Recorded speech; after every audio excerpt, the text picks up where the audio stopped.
Hello my friends, welcome to another video tutorial. In this one I'm going to show you how to create refractive effects in your production renders. For this scene I'm using this pendant by Gio San Pietro. He asked me a question on my Discord channel and we were discussing how to create these refractive effects. So yeah, that's why I asked him for the pendant, and that's what I'm going to be using today. Sorry, I don't have my camera on for the intro, and this is going to be a voiceover because I'm very sick and I have to record in 2 different days, one without voice and yeah, today with voice. So yeah, without further ado, let's get started. So yeah, this is the pendant by Gio. Really lovely shapes, and yeah, has really nice flow. I was just checking that the geometry was alright, just to make sure that the reflections were going to be visible as they should. So yeah, quickly I'm going to create a background and see how the lights are working before jumping to the refractive effect. But yeah, as you might know that in my base scene I normally have 2 lights, so that's what I'm going to use for now. So quickly creating a metallic material.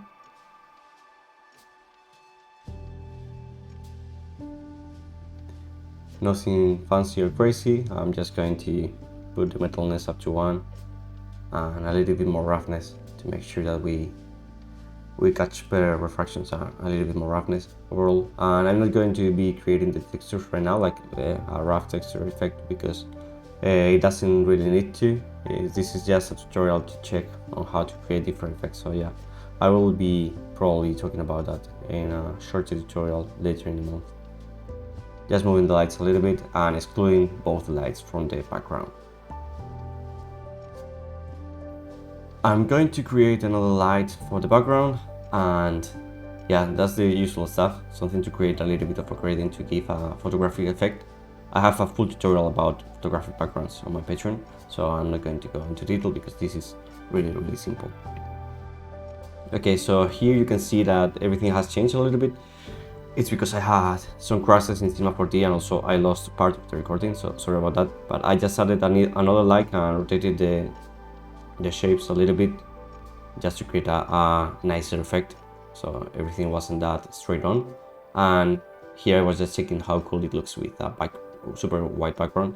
But yeah, let's try to focus, and I'm going to drop a glass material that I had already set up quickly. No weight, no roughness on the reflections, and just the transmission is up to 1. Everything else is by default. I already see some issues. As you can see, the color is changing a little bit because of the IR, but we will fix that a little bit later. For now, what I'm going to do is I'm going to add a formal effector, not this one. I commit a mistake here, the other one. And once we have that, we are going to start to see a little bit of the effect that we want to create. First of all, as the geometry is super low poly and also the phone angle is incorrect, we are getting this harsh square in the middle. So I'm going to put the phone angle up to 180 and that will be solved. But then we'll need to have more geometry. For that I can use a cloth that already has a subdivision of 1, and then I can add a little bit more extrusion. So it's not just a thin layer of plane, it has some thickness. And this way I will be starting to get our effect if I add more geometry, because of course, as you may see here, the formal effector is forming incorrectly until right now. So if we add a little bit more thickness, we will start to see the effect a little bit better. You can see that we still have this pixelated effect in the waves. This is because we still have not enough subdivisions, but I wanted to share it to you because it's actually a really nice effect too. Like, you can definitely go for something like this and get these more jagged edges and it will look super good. So yeah, just trying to play with the formula a little bit here to make it subtler.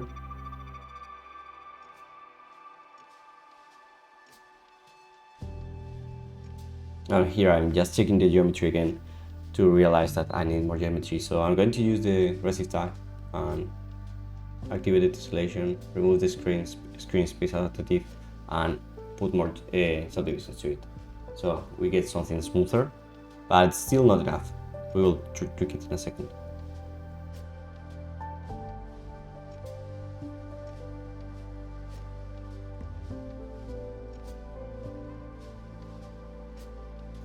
So right now I'm going to duplicate the formula to create a double ripple effect, which later we are going to offset to create the effect when two waves collide somehow, kind of. And here I add more geometry to the plane itself, and as you can see, now everything starts to look way better because we get much more detail on the waves.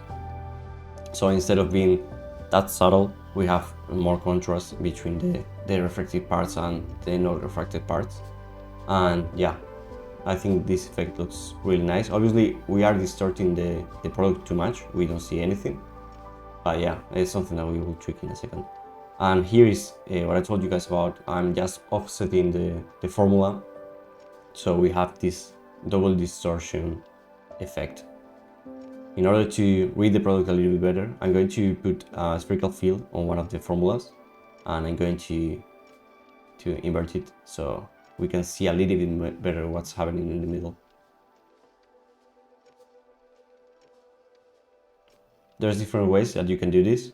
This is the first one, and the other one, which we will see in a second, is by using a noise to delete some parts. But yeah, here we have like a really lovely effect. Of course, you can tweak this further. Here I'm just going to be tweaking the background a little bit, so I'm not going to go into detail because I thought that maybe we could put a more airy feel into it. So yeah, I added a little bit of core, but yeah, nothing fancy because it's not looking super good. I didn't really spend much time on it, so yeah.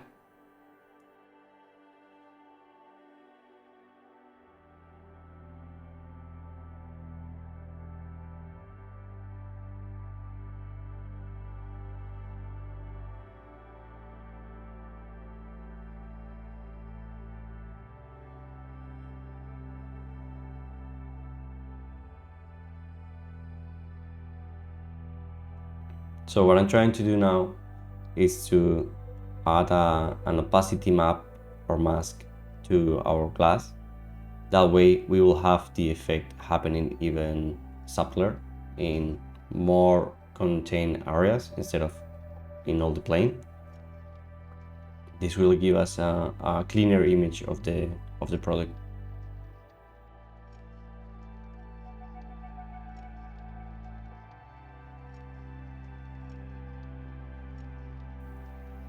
Yeah, here you can play with the whites and blacks to choose how much you want to see of the actual product.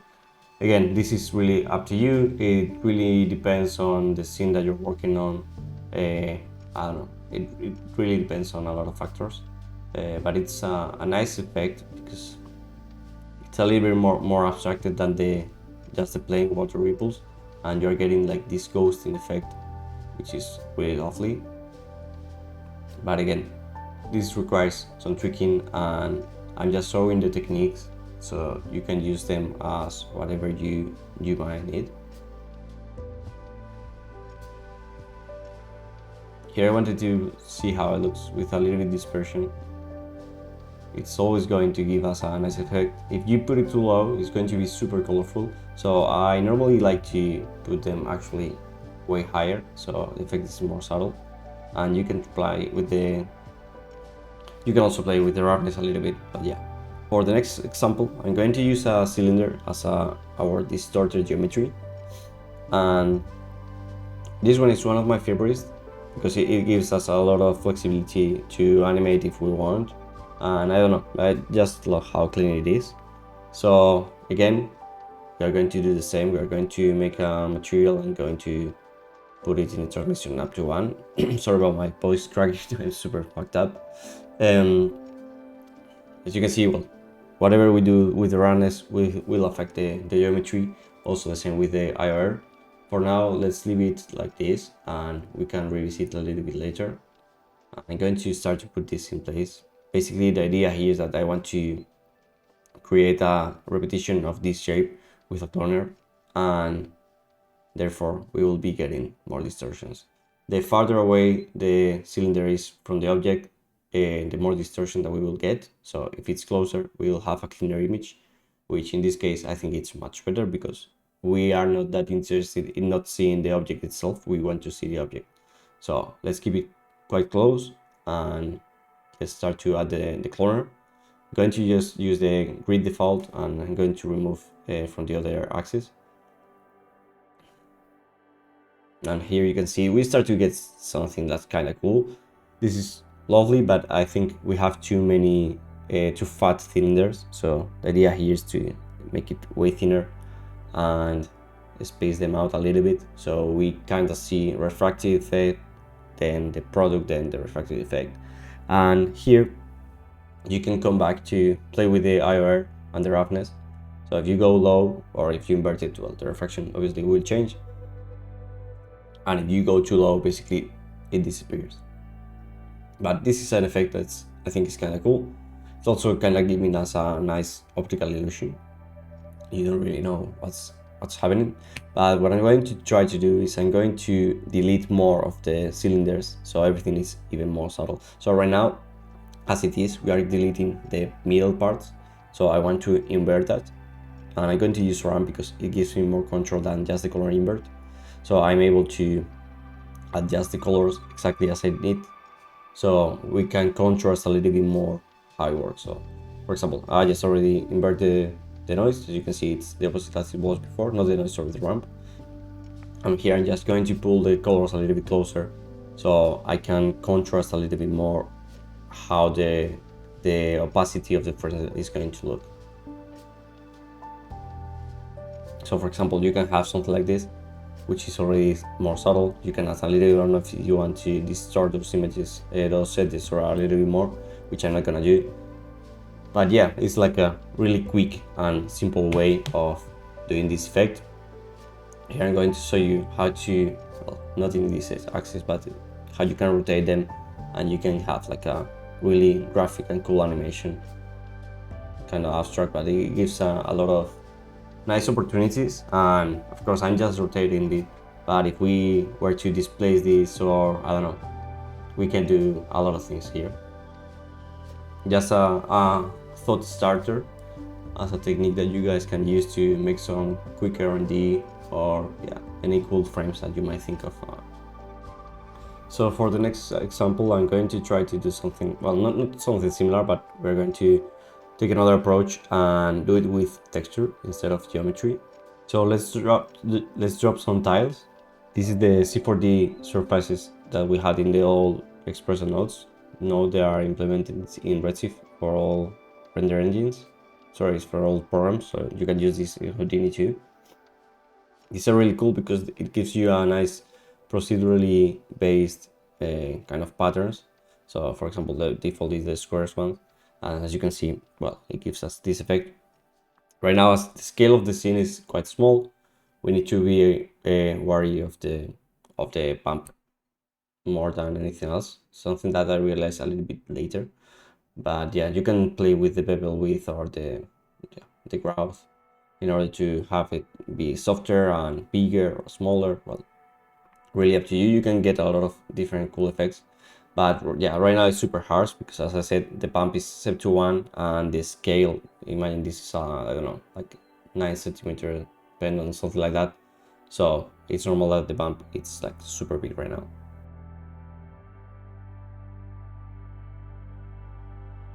So if we reduce it down, we'll start to get something softer, not even lower. And yeah, this is the desired effect, not what we were getting before. And you can see how the bevel works right now. And yeah, this way you can create like those sorts of glasses that you can be looking through. All sort of, you have a lot of different patterns by default that you can play with. I really like this circular one, so I like the effect that the circles has. So if you lower the bevel width a little bit more, you get this tiny edge in the bottom and in the top parts that are really lovely. And what I'm going to do is I'm going to try to distort the tiles scale with noise. So if you click there, you'll just put the node directly. Sorry, we are going to get this weird effect. Blacks are going to be distorting, and well, how noises usually work. So as you can see, this is super crazy, and I'm going to be tweaking a little bit more to make it more subtle, but this is not like an example that really works for this one, but I think it's really nice to see how you can distort these procedurally based patterns in different ways. And yeah, I think it's really scene dependent, and it's not working quite nicely here, but yeah, can give you some cool effect.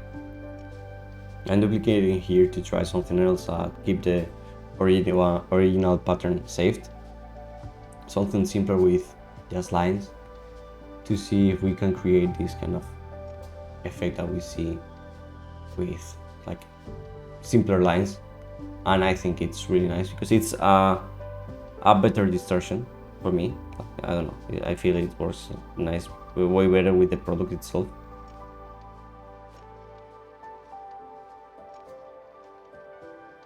So I'm going to duplicate this part here so I can create a line pattern, which I'm going to distort a little bit and mix and match with a noise.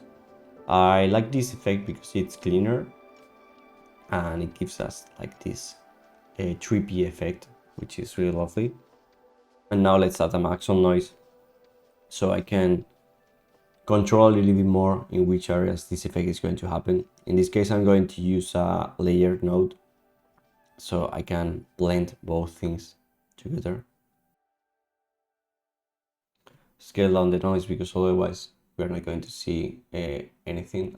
Yeah, let's just start working with it and see what works. This is again a matter of experimenting. Like, I don't have set rules here. Like, if something works, it works, and if something doesn't, it doesn't.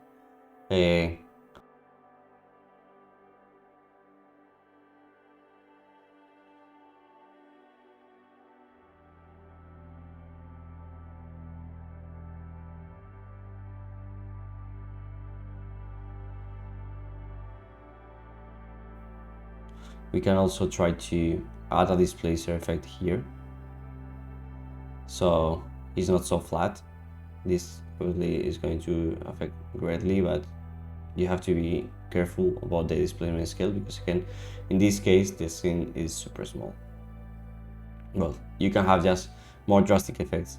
Here, honestly, you will need to tweak the things, especially for, like, for example, this pattern is not working for me because the white values and the width and the bevel are way too hard. So yeah, maybe that's something to try. So let's go for the last one before I show you the old test that I did before my computer crashed.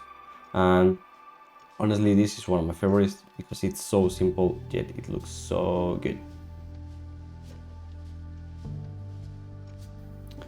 So as you can see, I'm just subdividing a sphere a little bit.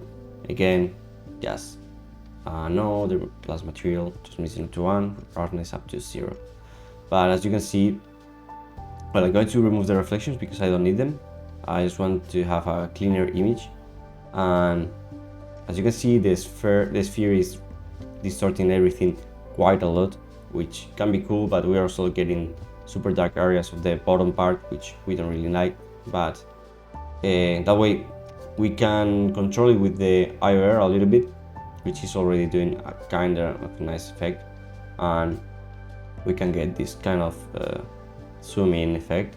But still, I don't really like how it looks. So what I'm going to do is I'm just going to keep it procedural, I'm just going to flatten the sphere here in the Z axis, so it's a little bit flatter, obviously, and it's like concave or convex, I don't know, lens, and it gives us this lovely effect towards the edges.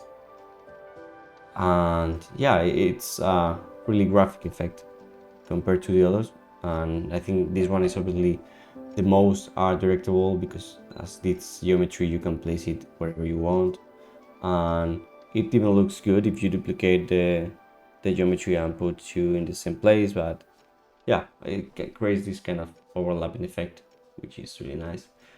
This could work, for example, if you want to focus the attention in one part of the product.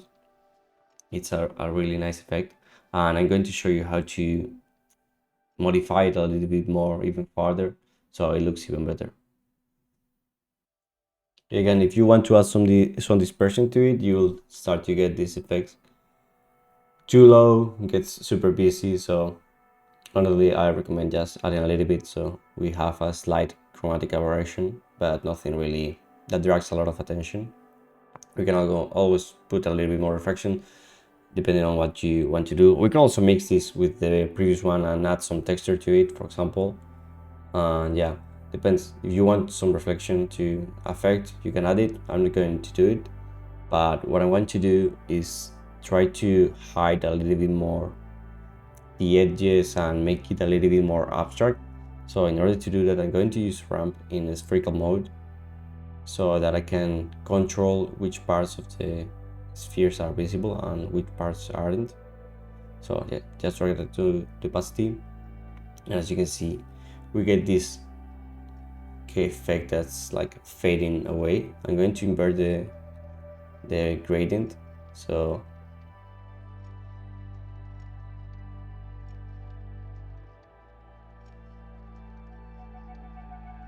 as you can see, we can totally fade the geometry, so we can only have the refractions happening in a certain part of the geometry, and I think this is really lovely, and it's really useful if you want to create like abstract work or hyper futuristic stuff.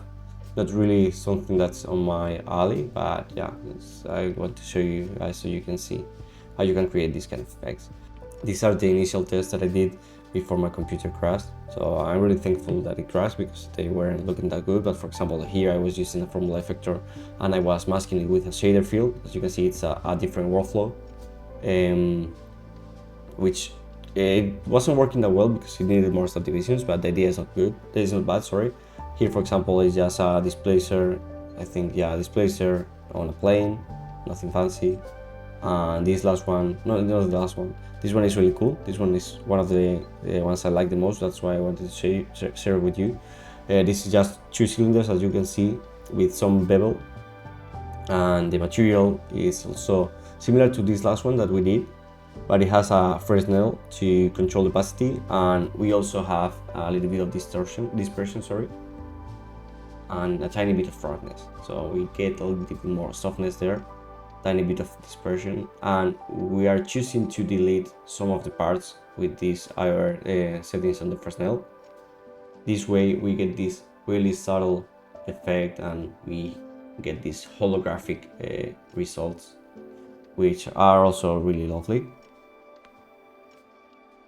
And here I was just trying to make something a little bit harsher, and this, yeah, I don't even call these refractions because it's like a,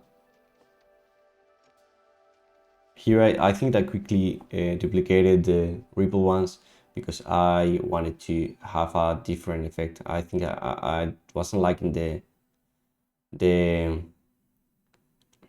effect that we had before, so I wanted something that was a little bit more cleaner. But yeah, basically I'm reverting to what we had before.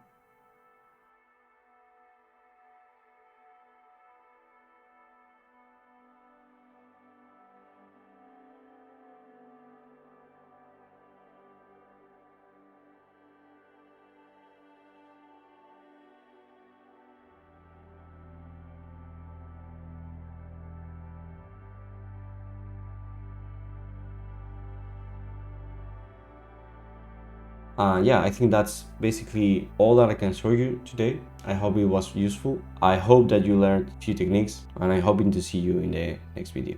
Thanks so much for watching. Bye bye.